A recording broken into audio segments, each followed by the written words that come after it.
I believe you should start with 5 videos. I think a lot of people, they upload 1 video to their YouTube channel and then they launch their YouTube channel and then they ghost it. Yeah. You know, it's like, I did it, but it's like, no, you need to help YouTube help you. So when YouTube knows what your channel is about, they will get your videos in front of other people.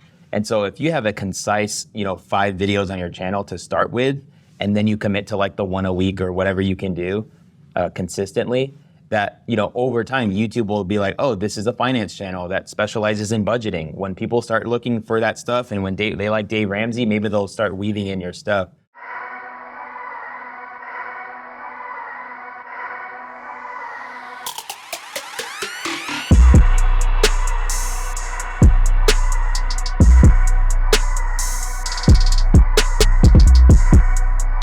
What up, y'all? Welcome to another episode of the On the Pursuit podcast. Still in Vegas. I like to maximize my opportunities when I'm on the road. And my guest is someone that we've been communicating, you know what I'm saying? It's been a couple weeks now, I would say. Back and forth. Yeah, a little back and forth. And someone that I've been following, someone that inspires me. So I wanted to tap in with him and see if we can actually sit down at the table. And we actually are sitting down at the table right now. Mr. Omar El-Takrori, welcome to the podcast, bro. Dude, thank you for having me. Pumped to get into this conversation. So, for those that don't know my guest right here, he goes crazy with the content. He teaches individuals and businesses how to leverage and monetize with content, video specifically. Right. And he's definitely someone that you should follow, right? So what we're gonna do, normally we put the Instagram and all the information at the end, but I want you guys to tap in now. So I'm gonna put it on the screen right now. And bro, what got you into video? And tell people how impactful video can be. So I guess those are the first 2 questions. Yeah, I mean, initially it started with just, I guess you could say, accidentally selecting an elective in high school. You were allotted 1 or 2 electives. Yeah. And one of the electives I chose was the morning announcements. It was broadcast journalism was the elective. That's actually kind of fire. Yeah. And so we're talking like this was, 2007. And, learned how to make videos. And at the time you would have to capture in real time. There was no SD card, it was like tape, and learned Premiere Pro. And I just noticed how much time would pass when I would create, whether it was coming up with a, public service announcement for the school or just editing a creative project. So I ended up getting some money together, getting a camera to start vlogging with, and downloaded an editing software illegally on my home laptop. Yeah. And then That's regular. Yeah. And then I just kind of like never put the camera down. That's why I tell a lot of people think I'm like very gifted. I just think I've stuck with something for a very long time. Yeah. I feel like when people get, into video early on in their life, they fall under 2 paths. It's like skate videos or music videos. Yeah. And for me, I had friends that rapped. Okay. And so you did other things. I made music videos and stuff. And and then that's just kind of the journey. And fast forward to eventually going to college. I actually joined the military for a little bit, but I still made videos. Like I still recorded, vlogs and stuff.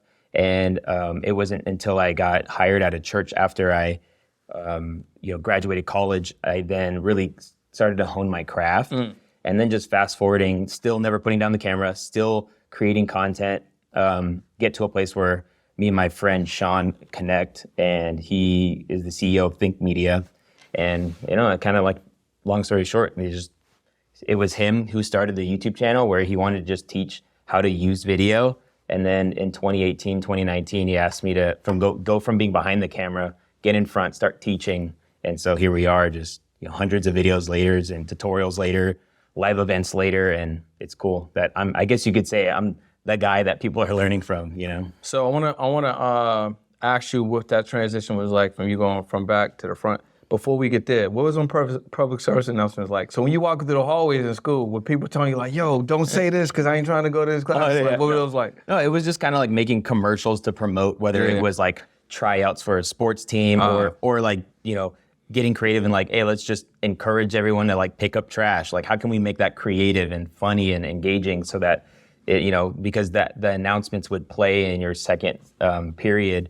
So yeah, it was just like coming up with ways to just communicate. And that's just something I've just learned over time, is that there's something powerful about being able to communicate something on video. Yeah. And I think so much people talk about like the immediate communication that takes place, but there is like a subconscious communication that takes place, Since I've been posting consistently on my Instagram, I'm finding that it's subconsciously, people think I'm like a coach, because I'm teaching on camera and I have a camera on the side. But I never said I'm a coach, but it just shows, the power of video at like beyond face value, what it's actually doing. Facts. Yeah. So what was your transition going from behind the camera in front of the camera? And the reason I'm asking is also, I hear all the time how so many people are anxious, right, about actually recording, like being in front of the camera, even to the fact where some people are so scared to even go live. Right. So what was that transition like for you going from behind to in front? The transition from going from behind the camera to in front, I think was the same as everybody else. Just, I didn't knock it out of the park right away. Definitely always felt like I could do better. I would say with so much time being behind the camera, I did have conversations in myself whether I was filming like the pastor or I was creating a promo for a business or what have you. In my head, I do sometimes say it'd be better if they probably said it like that. I'd probably do it this way. So I think the compound interest over the years thinking that maybe expedited the process, but nonetheless, I still had to undergo a process of getting in front of a camera and watching myself back and, noticing that I say a lot, or, maybe I keep saying like a lot. And I care a lot about communication. So, just refining my skills over time. And so the transition, I believe, was just it was very similar to anyone else's transition of getting in front. Maybe some are more natural than others, but still, you should be better at your 100th video than you were at your first video, right? So I think it is about repetition, and that's kind of what I teach. It's like, I know you're gonna get in front of the camera, but just it's about the commitment to building a brand or the commitment to this being a part of your business that like, you should be okay with just the process, it'll be better, yes. And a year from now, 2 years from now, you will be better. A lot of people are starting to see content that I'm putting out now, but people don't know I've been putting out content for 3 years consistently. Yeah. If I look back on my old videos, I cringe. Like my haircut was weird. The angles were kind of weird. The color grading, I wouldn't agree with it now, but like. Well, first, shout out to you for fixing the settings on the cameras. Yeah. So I don't know if you guys noticing like last episode or this episode, but it's all thanks to this dude. When it comes to like just how it looks, he set it all up. So yeah, I'll give you a quick shout out to that. Appreciate that. But yeah, I'm over time, you develop your eye, and I think locking in your settings is definitely key to just getting that drippy crispy, is what I like to say. That drippy crispy, 100%, man. So listen, people when they create content, right? I find that they just create. They're not creating with intention. You know what I'm saying? Right. So if someone that's watching right now wants to get some steps on how they should create content, right? Not just videos just for the sake of shooting videos. What are like 2 or 3 things that they should definitely make sure when they're approaching it, the videos need to include? Right. I mean, I think you nailed it. Like, it's just knowing that you are being intentional about what it is. And so intention simply is just dialing in the reason why or the purpose behind something. And so I think it is dialing in the why you are even doing this in the first place. If you don't have strong enough reasons, it's going to be hard to see some results. If your reasons are selfish motives, or if your reasons are for finances only, I think you're actually going to just run out of ideas. It's going to get boring. Eventually, it won't be fun anymore. But I believe that one of the best motives of creating content is service. It's just providing service, providing free value, helping people. Literally, when I'm trying to think of something, it usually is just along the lines of like, what will just help people? And so I think that's just a great place to create from. It's just a place of service. And I've seen, and you can tell through video, back to like beyond the face value, you could tell when somebody is doing something out of selfish motives. And it's genuine. And And so I think that's where people should start from. So yes, maybe it will serve you eventually because, business is, exchanging services for a profit. But before that, get somebody somewhere for free. Before that, help somebody go from A to B. And then you built that trust. And, I always like to say that video is like the great digital handshake. People will be more likely to work with you when they spend time with you on video. And so the more you can get in front and help them, in a free setting, it'll be so much easier when you have something to offer that actually helps them, So do all businesses, this is the fourth quarter, right? Yeah. We're moving into first quarter 2023. do all businesses, in your opinion, service-based, right, or product-based, old or new, even some of these mom and pops, right, should they all have some element of video now? I mean, my opinion, the answer to that is my opinion is yes, or you will eventually make yourself irrelevant. I don't want to box myself in, and I understand sometimes we can be in this like small world where it's like, this is it, this is the only way. But my friend's dad has been, maintaining wells in Washington, and he's a multimillionaire, and he's done zero marketing. So I do think though it's the quickest way to get in front or to expedite growth, because visibility is your responsibility. And if you're struggling with leads, all business is leads and products. So leads conversions. That's it. So it's a lot of service. Right. And so or product in the form of service. So if a lot of people don't have a product issue, like a lot of people make courses, a lot of people, create whatever they want to create. They just have an issue getting leads. And video or social media and marketing is the way you get leads, and building a reputable brand is something that, all branding is, I think, is just what people feel or sense when they hear or think about you. If you can create something that reputation. If you can create something that makes an easy connection to what it is you offer, dude, I find that if you're really good at marketing, you don't actually have to sell. Facts. You don't have to force down people's throats. You can just offer something and people just buy it because they know, like, and trust you because you showed up consistently in service, serving on video. Yo, that's actually great that you said that, right? Because I think it'll make it easier for someone who's watching this to understand that might take some time. You're not gonna do that on the first video. Right. You know what I'm saying? That will probably help someone be more encouraged. So, okay, if I make a list of 50 ways I could help someone with this product I have or this service I have, and I literally make 50 videos about this product or how it could help someone. Even if it's like the same way it can help somebody, just 50 different times. Right? It's just maybe I say it 50 different ways, I just put in 50 different scenarios. At least by video 40 to 50, you should have some type of traction. 100. Right? So I think I really like how you put that. What's up, y'all? It's Brennan Boy, and one of the best things that has helped me go to the next level is powerful affirmations. I would say them every single day, literally when I open my eyes. So I put together these powerful affirmation cards to help you get to the next level, right?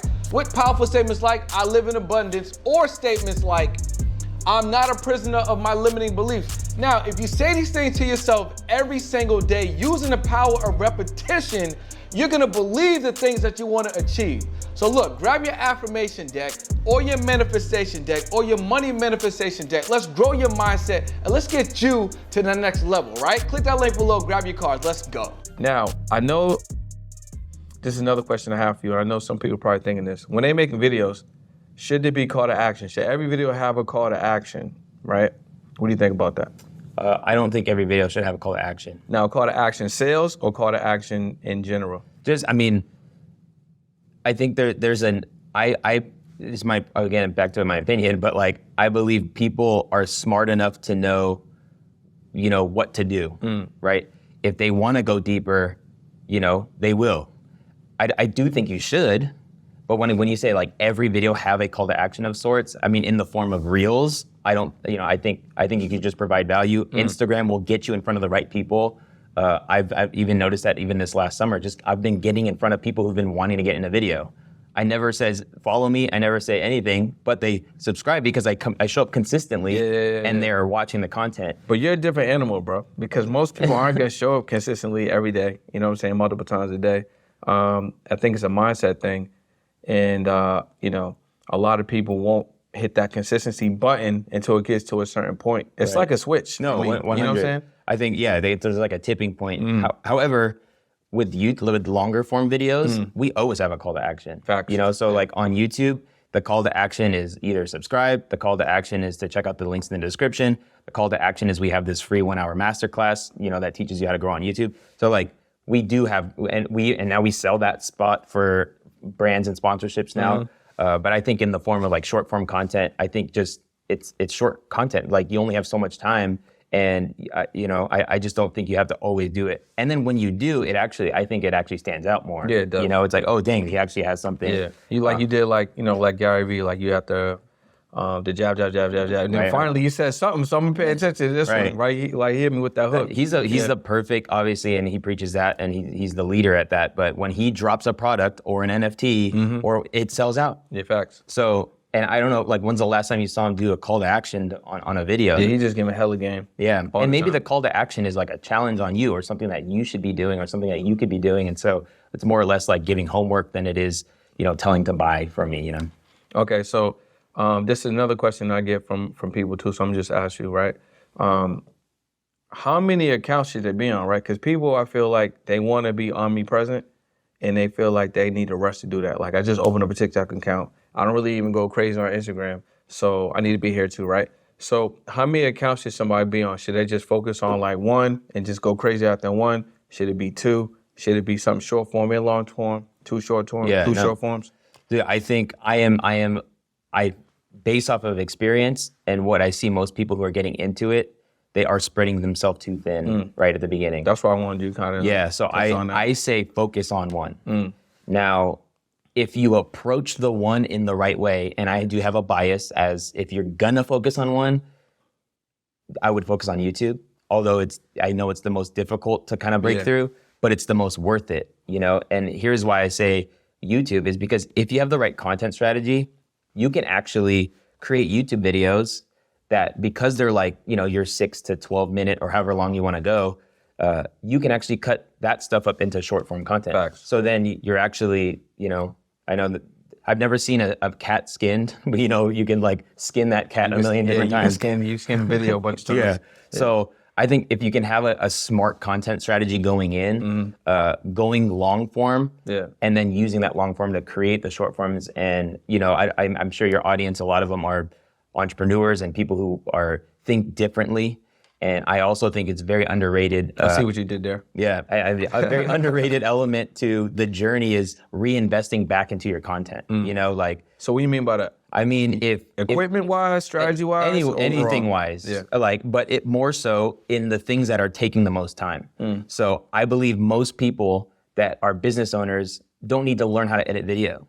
I agree. You can get videos edited done for a fairly, reasonable cost. Yeah. Especially if you're one to, use your money that is left over in the month to buy clothes and stuff like.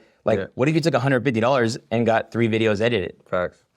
Same with thumbnails. Maybe you're not the best graphic designer. Shout out to the thumbnail artist for real. Yeah.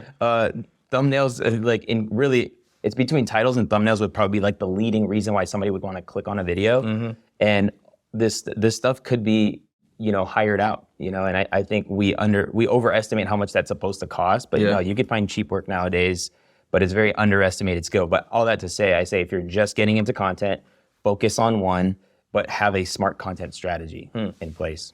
So is it too late in the game for someone to start a YouTube channel? I don't think so. And the reason I say that is because every so on, YouTube releases information, and they've recently released information on how they're actually going to promote smaller channels. So you'll now be scrolling on your YouTube feed and you'll see videos that have, 100 views. You'll click on that video and you'll be like, dang, this guy only has 50 subscribers. But if people are starting to click on that video, well, YouTube wants more people to succeed on YouTube because they want everybody on the platform. Even more so, this is a new thing YouTube released also. In 2023, they're going to start paying creators for YouTube Shorts by sharing ad spend. Now, TikTok, and I believe even Instagram and Shorts currently have a fund, which means there's an allotted money to spend or to pay away creators. That means the more people that are successful at content creation, you're gonna get paid less. Yeah. And that sucks, Definitely. So like somebody who's like OG is actually gonna start getting paid less money, because more people are getting in. YouTube's now I would say with this one single change, I believe they're gonna begin to become the leaders in short form content because creators wanna go where they're compensated, and it's gonna be way worth your time to build over there, And so I say all that to say that it is not too late to start on YouTube. I always tell people YouTube needs you because no one's made the video you're supposed to create. Bro, I was so excited when my page got to monetization, just hitting that barrier. Yeah. And for those that don't know, you know what I'm saying, it's the 4,000 watch hours and 1,000 subscribers. And I know when there's small channels just starting out, I know like everyone wants to get there, And I would say like, you know, like you were saying, be consistent and all that. And I'm just sharing from my experience. I felt like when I got there, the channel started growing a little bit faster. Yeah. You know what I'm saying? Well, like now because ads can be shown on your videos. Exactly. Yeah. That like it's a different, I'm in a different pocket now. Yeah, like YouTube, it's in YouTube's best interest to kind of push your stuff. Mm-hmm. The flip side to that is I always encourage people to not feel like you're waiting for that to make a dollar. Yeah. That's why I love business owners that get on YouTube because they already have something to sell. Yeah, and that's the thing too. No, I mean, not to cut you off, you're good. but that's the thing. Like, I would agree. You don't, and this is kind of what I tell podcasters too, because I was talking to this dude, and I'm like, you know, are you monetizing your podcast? He's like, nah. He's like, you know, we don't got enough. I think he said we don't got enough. Oh, our channel's not big enough for that, or we don't got enough views for that. Right. And I'm like, bro, The description, bro. you do not need that, bro. All you need is to show up, like keep doing your episodes. You can get paid with 10 people watching your stuff. So I like how you put that. You don't need to like wait for that to start getting busy. Yeah, I mean, one case study is myself. Like back in 2016, I took things that Sean teaches about like ranking videos in search, and you know, YouTube's a search engine. So if you can make videos that show up in search, then you get discovered. People click and watch your videos. Before I was even monetized, I made enough money to pay my mortgage by selling a digital asset. It was a preset for photography, and within my second month, and then the video started catching fire, and it just started to spiral. How long was the book? What? You made a book or was it a course? Oh, it was presets. So you know, like the it was just presets, like filters to like edit. So you were selling filters as a digital product. Yes. How many did they get?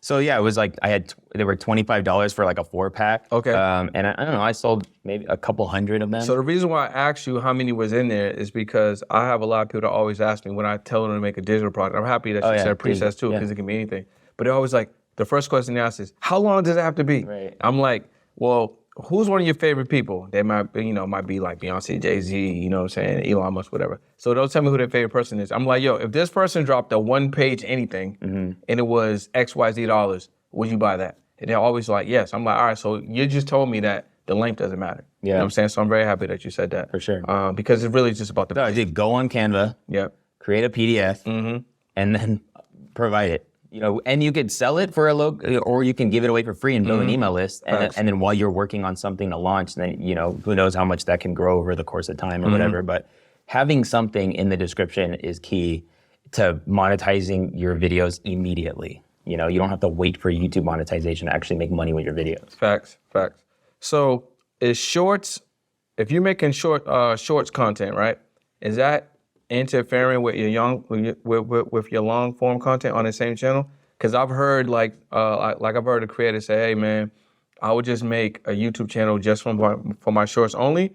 And I've also heard someone say, I don't even do shorts no more because I feel like it interferes with, you know, my long form content. So what would you say about that? Yeah, I would, number one, marketing is always beta. You know, like, facts. Especially being like someone who's constantly trying to be on the edge, dude. I don't know if we're ever doing anything right. That's a fact. So I don't know if there's a true answer to that yet. I know someone who's doing it really well, and that is a lawyer. His name is Legal Eagle on YouTube. Legal Eagle. And he's crushing long form content, and his shorts are awesome too. But the strategy is that they kind of like coincide. So the short is just a condensed version of his long, and if you want to watch the longer one, he pushes you to it.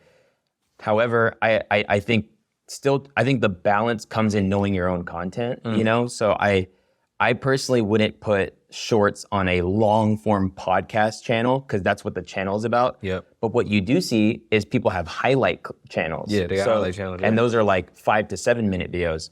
I think shorts could live on that, you know? But I'm seeing a lot of people think shorts is the shortcut to fame or quick success. I'm biased to this short form revolution in the sense that I believe there's nothing like quality video. You know, like if you are a subject matter expert or you know what you're talking about and you can deliver value in a longer period of time, I actually think it's better to go deeper with people than it is to go wider. However, you know, finding how that works for you would be the simple answer. And I know it's kind of like a cop out, but I think like right now on Think Media, we do 5 videos a week on Monday through Friday, regular videos. And then Saturdays and Sundays we'll drop shorts. I don't know. I've seen it. I had my friend Ryan. He started dropping shorts. They started going viral like crazy, and it was crushing their average view duration overall on their channel. And they like didn't like that, so they took them down. Yeah. And then he was like, "What are you even doing? Attention. If we're getting attention, we're getting attention. So like, let's start doing it again." And so his shorts are. And those are all on the same channel. Yeah. Yeah. So I think maybe the simple question to ask yourself is, what game are you trying to play? You know, if you're trying to do a reach play, then yeah, just like do it. Yeah, put it out there. But give the effort though. Don't just dump shorts on your channel. That's how it can actually mess up all the people being engaged with your stuff. But like if you're actually putting out quality shorts, I mean, I believe they'll get traction. Is there a strategy? I mean, you just mentioned what you guys do at Think Media, but should people have content that they're posting every single day? Should they show up every single day, multiple times on that main platform that we highlighting, right? It depends obviously which one they choose, but should they be there every single day? No, I don't think you should show up every day on YouTube, even if you can do it. We're able to do that because we have team and systems and stuff. However, just going back to your content strategy, if you have a content strategy that alludes for you to be able to upload multiple times a week, like, I know someone who's a live streamer, he'll live stream for 3 hours on Monday and tackle 10 different topics, and it gives them essentially, 8 different uploads or so. And so as far as like just dumping on your YouTube channel, people feel that. So unless you're showing up consistently with quality, I think it's possible, but once a week is good to start. When you can get to 2 a week, it's awesome. But I do think if you're finding that healthy rhythm, like 2 to 3 a week is solid. And one reason I say that is for a lot of creators, simply having more slots to sell when it comes to brand deals and sponsorships is one reason why you can make more money on YouTube. Facts. If you're just doing one video a month or if you're just doing one video a week, And so we're able to sell 25 slots. Because you have the space. Yeah, and so that's where it's cool. But again, we had the infrastructure to do that. But I wouldn't recommend it for just any old creator. What has been some of the hardest stuff for you as a creator, getting from where you were to where you are, and even now, if there's new obstacles and challenges? No, I mean, I think personally, it's just kind of figuring out what's next. I think what I believe my personal brand has been able to create is this potential for unlimited possibility, but it's not to seize every opportunity. My thing is like, what's the right next thing to do? Like before we turn on the cameras, that's what I'm asking. Like, what do you do? How do you do it? Because I'm like trying to think through like, how can I serve people that, want me to help them at the most deep and, consistent level that I can. And I know there's so many ways to do that. Group coaching, online courses, agency vibes or what have you. So just kind of, that would be like, the obstacle is debating what the next move is for Omar, But I think knowing that I'm in a safe place to create from, in regards to publishing content on Think Media and just being consistent on posting valuable content on my Instagram page, I think that's always a good place to just stick with, And so that's kind of what I'm, up to right now. And podcasters, how would you like to make 5 or 6 figures with your podcast? Did you know that most podcasters do not make any revenue? It's because they think they need brand deals, sponsorships, and a large audience to monetize your show. But what if I told you don't need none of that? There's a simple 4-step framework to position your show to be monetized. And I can give it again completely for free. All you need to do is head over to podcast2profits.live and I'll see you in this exclusive training. I'm gonna give you all the game. What are you waiting for? Head over to the training, let's go. All right, man, so YouTube strategies, we got some awards back there. Yeah. Right? How's somebody with a brand new channel gonna position themselves to get some YouTube awards or just grow the channel in general, right? I mean, you got these giants on there that got these wild subscriptions, and they're making money on YouTube, you know what I'm saying? Obviously, they're putting a lot of effort and a lot of content out, but like, if you got a brand new channel, is it far-fetched for you to envision yourself to get to the point where you can grab one of those awards? Yeah, I mean, so the first one that you can get is when you hit 100,000 subscribers, you get a silver play button. But if you're starting from scratch, I believe you should start with 5 videos. I think a lot of people, they upload 1 video to their YouTube channel and then they launch their YouTube channel and then they ghost it. Yeah. It's like, I did it, but it's like, no, you need to help YouTube help you. So when YouTube knows what your channel is about, they will get your videos in front of other people. And so if you have a concise, 5 videos on your channel to start with, and then you commit to like the one a week or whatever you can do consistently, that, you know, over time, YouTube will be like, oh, this is a finance channel that specializes in budgeting. When people start looking for that stuff, and when they like Dave Ramsey, maybe they'll start weaving in your stuff. So I would say it's just start with 5 uploads is one way to start. And then this is my personal opinion on it. I think you should focus in on search-based content.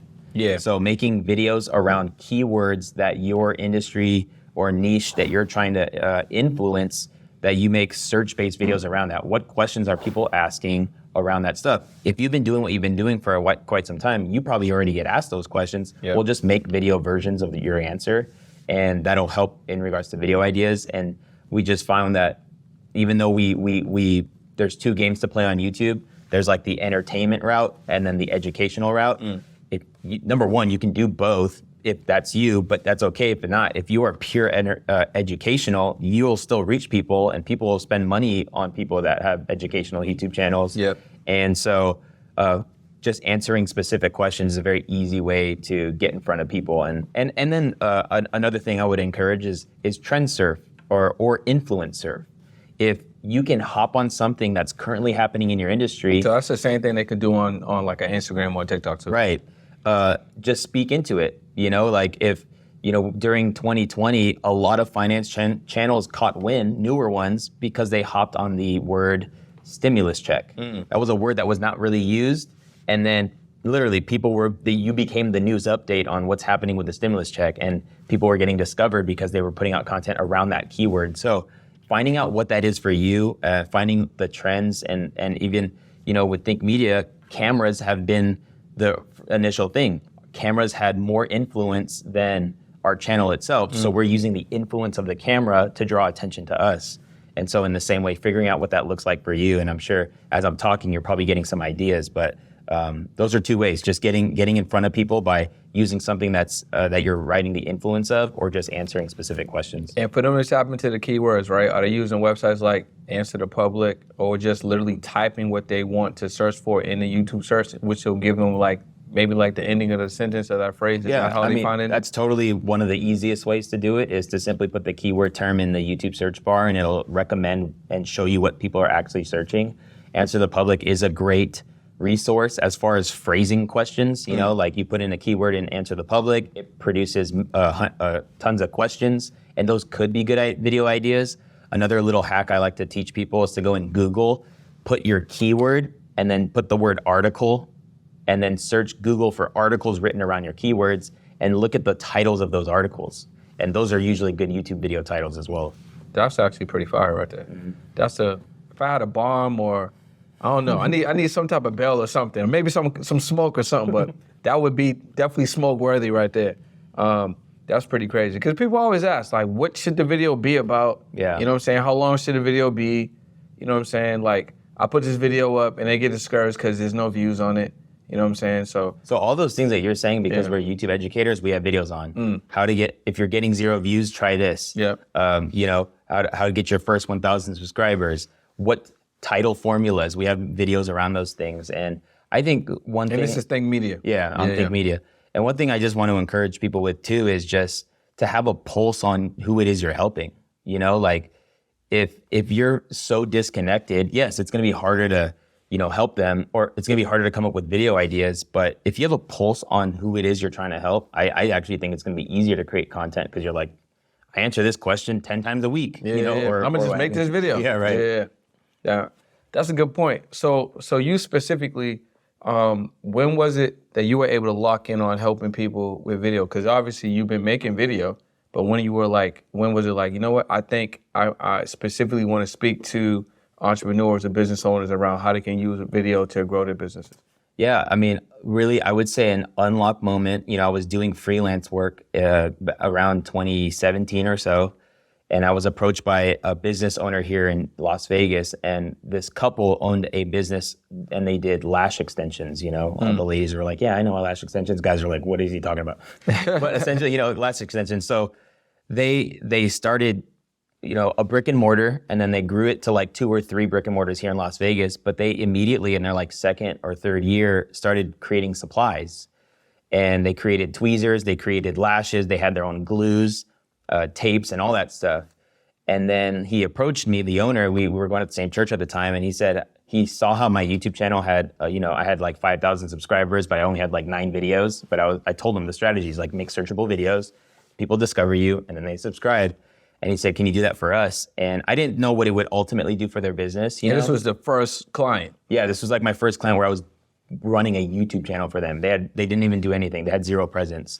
And so started making tutorial videos with the information I knew about keyword research. So did you make the videos, or did you prep them to make the videos? I made the videos. I took what they wanted to do, and I told them, "You're going to do it like this," essentially puppeteer. Nice. But I kid you not, this is the story. We started uploading tutorials.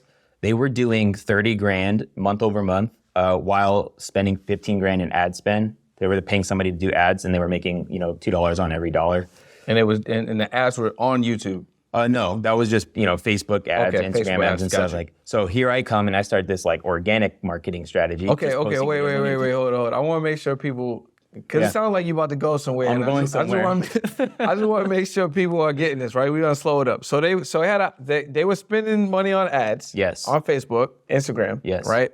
And they were making some money. You said about 30K, Yeah. right? While spending 15 grand to make that. Okay, so they were spending 15, making 30. Yep. Right. So they were spending that dollar and making 2 back. Yep. Right. And then you come with the organic strategy on something that they never did before. Yeah. Like so this is their first go. No ad spend. No ad spend. And then what happened? So first month, they did 60K in online sales. Second month, they did 90K in online sales.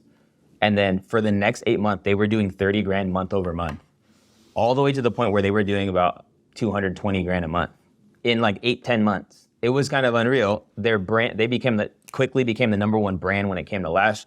They asked me like, "Can you come to this conference we got invited to?" They're like celebrities at the conference. Like it was the first time I was like, okay, I understand what happened here. Yeah.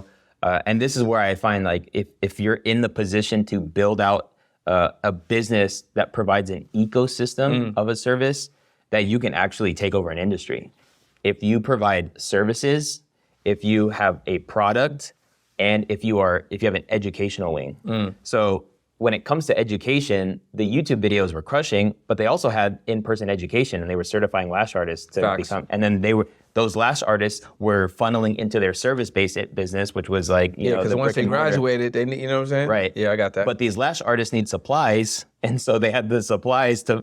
And you're talking in the lash business, you run out. You need to re-up. Yeah, you gotta re-up. And so it was pretty powerful, like what was able to accomplish. I do think a lot of that was just timing, the industry, white space, and all that Yeah. stuff.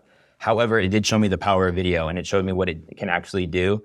And so that was what that kind of was like, okay, there is power in helping businesses and entrepreneurs, and I would even say nonprofits with this stuff. And on a financial standpoint, I would say what I've learned when it comes to us providing a service, your value isn't determined on what you provide. It's determined on who you provide it for. Facts. The industry pays for your value. So if I taught real estate agents how to do video, I'd get way more money than if I taught people who are trying to build a part-time income with YouTube. They probably, they wouldn't be able to. But real estate agents know the ROI. One conversion is X amount. 10K, 20K. Yeah. So that's something I've learned, and so I think there is 2 reasons why. One is just to help people that can be helped. I do think there is a journey for people to kind of like see things through it. It's a long journey. If you're starting from zero with YouTube, if you have the vision for it, go. But there is something special about already having a business in place or something you already do, And then adding that and then component you're adding to it. that component. Yeah. Man, that's remarkable. Shout out to them, man. No, for sure. So organic, did they stop doing the paid traffic on the Facebook, Instagram side, or did they keep that up? I may or may have not convinced them to stop paying that person because I found out that a lot of this stuff was happening through the organic content. Gotcha. And I do think there was somebody else that could probably done more effective ads and For stuff what like they were that. spending? Right. Yeah. So, but no, they're still killing it. Even more so, 2020 was a gnarly year for a lot of people. A lot of contractor people like myself got dropped by their clients. But what's funny when I say 8 to 10 months, it stopped because they didn't trademark their name or, incorporate their name. That's or a whatever. big one, man. Yeah. I actually had I'm gonna do an episode with one of my attorney friends. Oh, smart. That'd be cool. Just specifically about that. Like we went live the other day talking about that. And I actually got a real life experience, you know what I'm saying? Because our situation that we had, we were talking about copyright and patents, you know what I'm saying, and trademark. My personal situation, I used to have a clothing company, co-owner with a friend of mine, and we actually created the jogger sweatpant, like the style, you know what I'm saying? Like, so when we did this, there were no sweatpants with the ribbing at the bottom. It didn't exist. Wow. So we created it with help from one of the buyers at this online streetwear. I don't know if you remember or heard of it, called Karma Loop. Yes. Back in the day. I remember. So shout out to Don Ball, who was one of the men's buyers at the time. So he had a brand. So we sat in with him. He was like, yo, the industry's missing something. I think this could be the thing. And we kind of brainstormed and came up with it, right? But we didn't have the financial literacy or the mentorship to let's go get a mechanical patent. Yeah. What is that? How do we put it into motion? So, we missed that's $1 billion bag, bro. Like crazy. every brand has from top to joggers. bottom has joggers, right? So I'm happy that you touched on that. It's very, very important to get the copyright, the trademark, you know what I'm saying? So they had multiple trademarks. They had to shut down everything for 2 months, come up with a new name, and Why did thankfully, somebody take their name? well, somebody had their name. Someone already had it. Very small little shop in L.A. or some little lady just came after him. Yo, this is mine. Yeah, but That's what showed me is the power of branding. That yes, they took a little bit of a hit, but when they turned it back on, even with a name change, because the brand was there, they had the community, they were loyal. Like, dude, the video is it's irreplaceable as far as what it can accomplish. Yeah. I mean, what I'm getting from this, I'm hoping that people are picking up also. You talked about the power of brand, the power of video, and then the power of consistency. Right. I think those are like huge pillars with this particular episode and conversation. What do you think? Would you agree with that? I agree. I think too many people just don't see the thing they start through. That's facts. There's you just don't know what will happen. And just take it from me. There's this snowball effect that happens when it comes to content creation. Like, people that just started when they started and are still going are doing really well because it's a snowball effect. Like, you create a library of videos and content that provide value. You become easily searched. As more and more people start from scratch, the more you're going to be pushed to the top type thing. And so, when it comes to consistency on any level, I think that's just key, just seeing it through. And it is consistency in and of itself is a brand builder. When you think of somebody or when you talk about somebody, you talk about them because they show up consistently. They're at the top of your mind. And that's just like the psychology of marketing, is just being at the top of mind. When somebody wants to make that transaction, they think about you. And so, I mean, like when I help a lot of real estate agents, what current real estate agents typically do is they just post their listings or they just post when they sell a house. But instead, I hate that. I know. And you're not in the market right now. I used to be. But you hate that. Yeah, I hate that. So I used to be a realtor, and she might remember. Shout out to Brenda. She might remember, but I think I might have said it to her, but I definitely said it to myself. I'm not going to make videos. I just sold this crib. I'm gonna make videos that set a mood on like what it would feel like to either live in a space, or I'm gonna tell you information about the spot. And I remember one of my first properties I showed when I got my license in California. There was this big ass like crack in the foundation. So I did a video just explaining that. Awesome. Like, what is educational? Yeah, like what is this and how a crack in your foundation is it something that you still should avoid for you to buy the house? Because there's still potential here. Right. So I just broke that down. And then what you would need to get this fixed if you came across a house that had a crack in the foundation. Right. But I hate when they're like, I just sold this $2.5 million house, and then that's it. Yeah, it doesn't do anything. So I think the idea what I'm trying to get at is usually there's like 10% of people are in the market, whether they're selling or buying. They're in the market. But real estate agents are marketing to people who are already in the market. When you make the transition from the 90% to the 10%, you already have 3 people in mind you want to work with. So what's the goal? The goal is to market yourself to the 90%. Facts. Educate. Yeah. This is how you buy your first home. Here's how you can buy a house with no down payment. Here's how you buy a home in a recession. Like, educate me so that when I make that transition, I think about you because of your brand, because you showed up consistently. And so like, that's just an illustration of what it can look like for any industry or niche. What's up, y'all? So I want to take a second to speak to my creators. So whether you currently got a podcast or think about launching a podcast, maybe you got a YouTube channel and you think about launching a YouTube channel. Here are the facts. Did you know that 9 out of 10 creators actually quit because they don't have anyone to hold them accountable? That's why all you need to do, right? Click that link below, join my Action Takers community, because not only are we gonna hold you accountable, we're gonna teach you how to execute at a higher level. Plus give you access to principles and strategies to grow your mindset and generate more revenue. So what are you waiting for? Click that link below and join one of the fastest growing content and accountability communities, all right? I'll see you on the inside. All right, 2023, we're doing video, right? What are some things that people need to make sure that they know, right? Going into this new quarter, right? When it comes to video. What's changing, short form, long form, what should they know going forward? I think you should just know that this is just gonna be a part of what it is you do. So they should have a content department. Just have a content department, and it can start with one person as yourself, and then it can grow with contractors and things like that. But just understanding that this is just what we do, guys. Sorry, like this, we're implementing it. But what about, no, sorry, this is just where it's going. Yeah. And so just to keep that in mind, because it's, like I said, the people that are just doing it because they think it'll bring quick, stuff is the wrong motive. But if you're going into it knowing that this is the play, this is how we're gonna stay relevant, this is how we're gonna make sales and get leads, then you'll treat it with patience, you'll treat it with consistency, you'll treat it with care. As far as like how you wanna approach it, I would say just do what you can commit to. That's a big one. If you can commit to just short form content, I hope in 2023 you're dropping short content.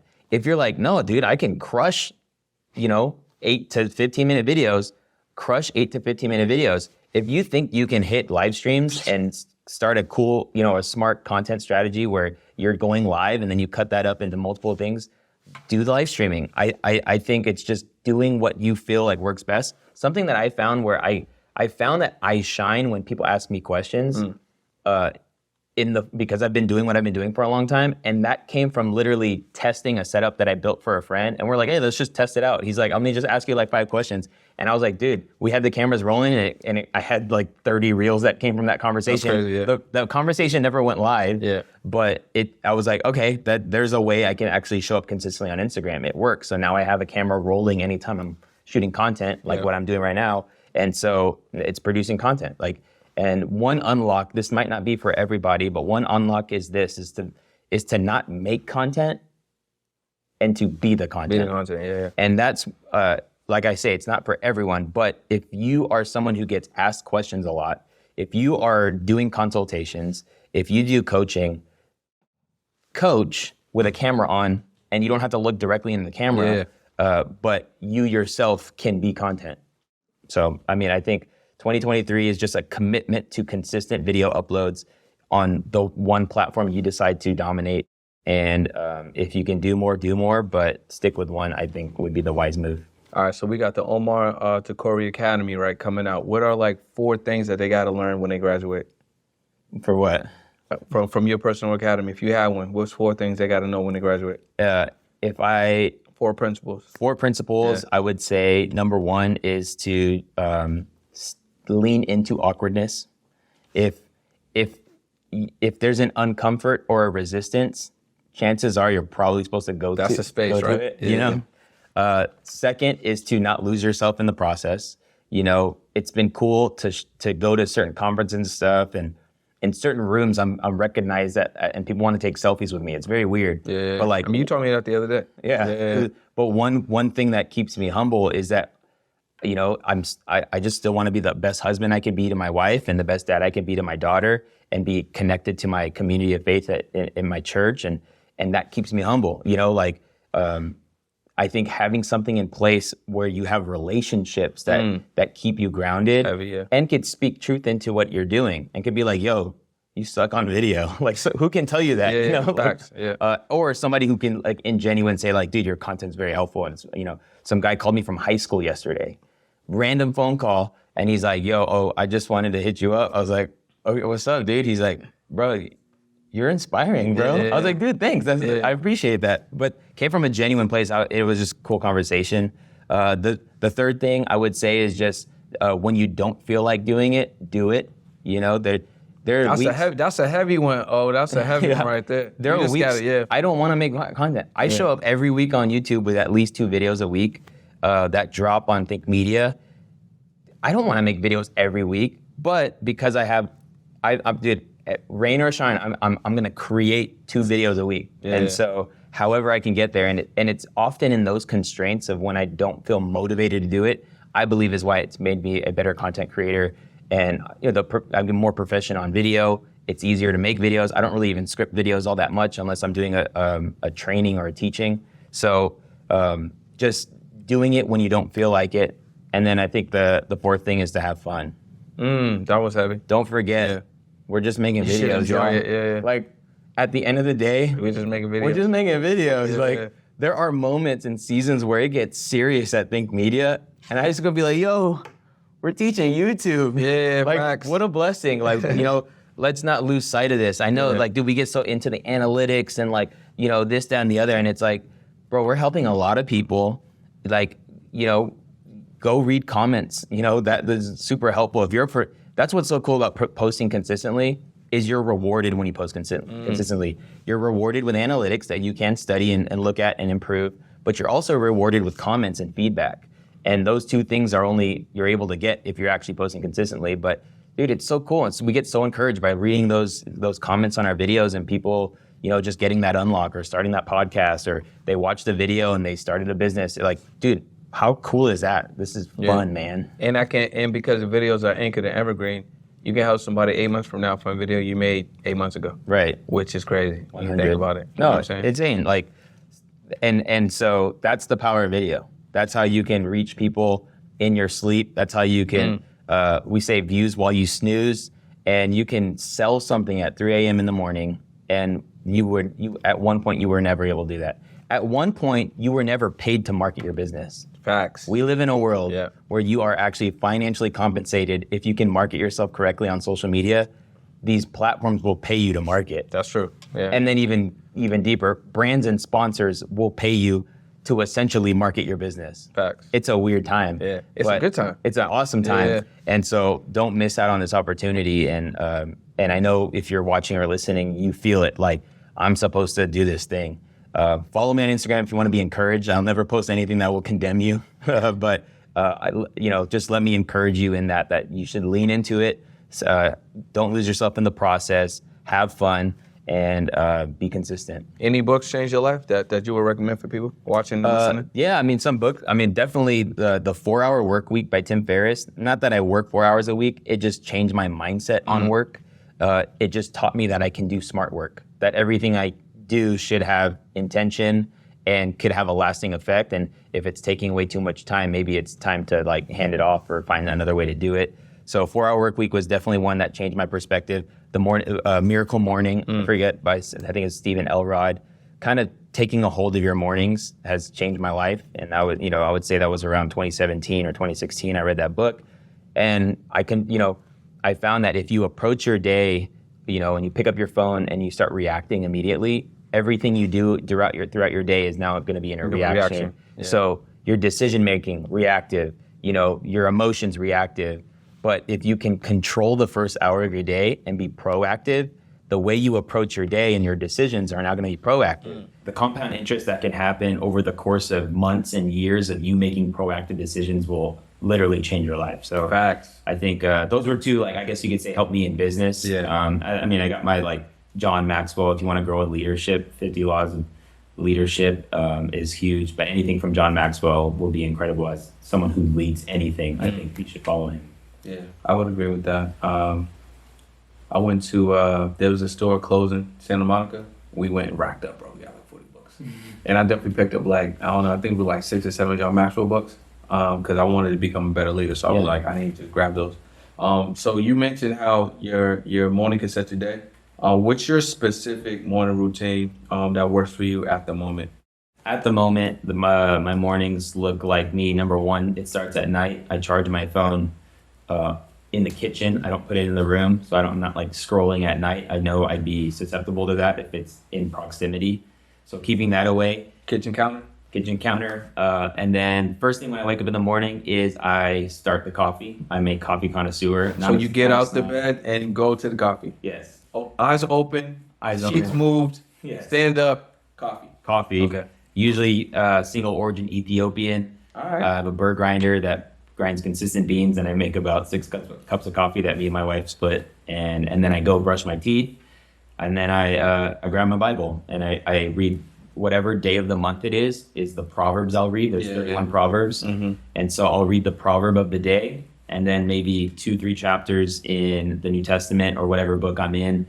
Sometimes those moments are 15 minutes, and sometimes they can go long. Sometimes I can just be in the presence of God for 30-40 minutes, and I didn't realize that happened. But on a regular day, I'm starting my day with scripture, and then Ruby, the family, gets up, and then we get her to school, and then I'm on my way to my day. But How early you started? What time is it? I'm usually waking up around 6:30. I don't like using an alarm, but my body just wakes up then, and I feel like it works, so we're good for that. And I'm grateful I don't need an alarm to wake up, but yeah.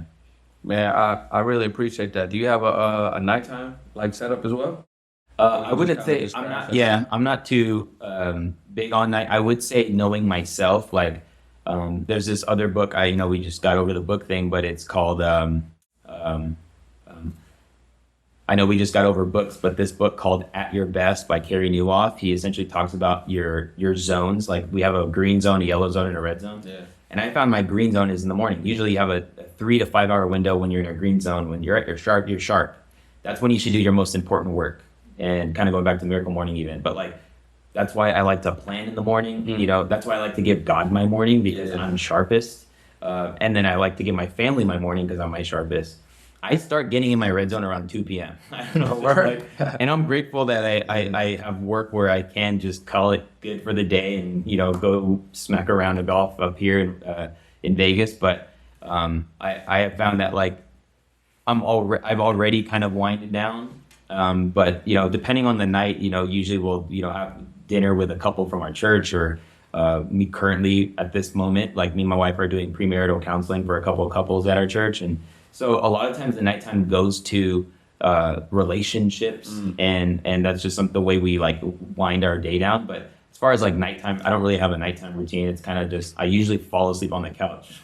Yo, me too, bro. 100%. I'm a habitual couch sleeper, and I have a bed. And I wish I didn't have such a nice, comfy couch, but it's dope. And so we'll turn on a movie or a show, but I'll usually knock out in like 20 minutes. Bro, I'm the same way. I'll fall asleep just scrolling through the Netflix titles. Yeah, you know what I'm saying? Sure. Like, that's enough for me. Like, you know how you go on the title and they just show you preview of what you're watching? That's enough to start me out. Well, you know why, though? It's because you gave yourself that day. Yeah, and I think that's why I legit That's a really good out. point. That's a really good point. And so, I don't really do anything as far as I know, like, halfway. Yeah. But I give myself to the day, and I hope I'm exhausted at the end of the day. And not exhausted as in I'm burning out, but like I can use a nice little, 6 hours, 8 hours of sleep. So that's kind of how I wind down. So yeah, bro, you gave us a lot of gems on YouTube. We talked about mindset a little bit. We talked about marketing strategy, the importance of video, how everyone should have a content department. Is there anything else that you will want to share with the people before we wrap up this episode? No, I think it's just the encouragement to get started, start messy, start while nobody's looking. I like to say that use your season of obscurity to prepare you for popularity. And not to say like popularity. Time, use your season of obscurity to prepare you for popularity. So no one's gonna watch your first videos. Facts. That's just, no one's gonna watch your first 15. Hopefully it catches wind. Maybe it probably won't though. And so use that time to hone your craft. Use that time to like figure it out and get the setup right and show up the way you want to show up, so that when people start seeing you, you're there. And so I would just encourage you to start messy, and no one's ever started perfect, and don't let perfection get into the process, because I have found that perfectionism is the ingredient for paralysis. Yeah. The reason why you probably don't want to move forward is because it's not perfect. it won't ever be perfect. Just start messy, and you'll look back. If you commit to a video a week, you'll look back at the end of 2023 and say, dang, I got 52 videos up on my channel. That's awesome. I have this body of work. I'm going to go into next year. We're going to double it, you know, and it's something special when you really have something to show for yourself when it comes to having a library of content. Hey man, I appreciate you. I want to say definitely grateful for you, you know what I'm saying, putting time aside for the podcast. Shout out to Sean as well, you know, giving us the opportunity to shoot in the studio. You know what I'm saying? Blessing you, man. Look forward to meeting you soon. But yeah, man, super grateful. You came with the sauce in the episode, bro. So where can they find you? Where can they tap in if they need to get some help, some encouragement? Obviously, they're going to get a lot of gems, right? But where can they go to get that? Yeah, I would say first is you know, make sure you subscribe to Think Media. This is on YouTube. This is on YouTube. Subscribe to Think Media. We probably have a video on whatever question you have when it comes to growing or making videos. And so I would encourage you to use our YouTube channel as a search. You know, you can literally type in podcast on our channel. You can type in audio. You can type in live stream, and we'll have tons of videos that'll help you. And I would say follow me on Instagram if you want to get connected. If you really want to get connected, DM me. You got to drop the handle, bro. The handle is my name, Omar El-Takrori, and you can just find me there on Instagram. And I usually take time to answer every single DM that comes through. Right, man. Well, shout out to O. This has been another episode of the On the Pursuit podcast. If you're looking to grow with video, tap in with my guy and also tap in with Think Media. Man, appreciate you again. Yeah, thank you for having me. Thanks for hosting me in Vegas, man. This has been great. And we'll see you guys on another episode.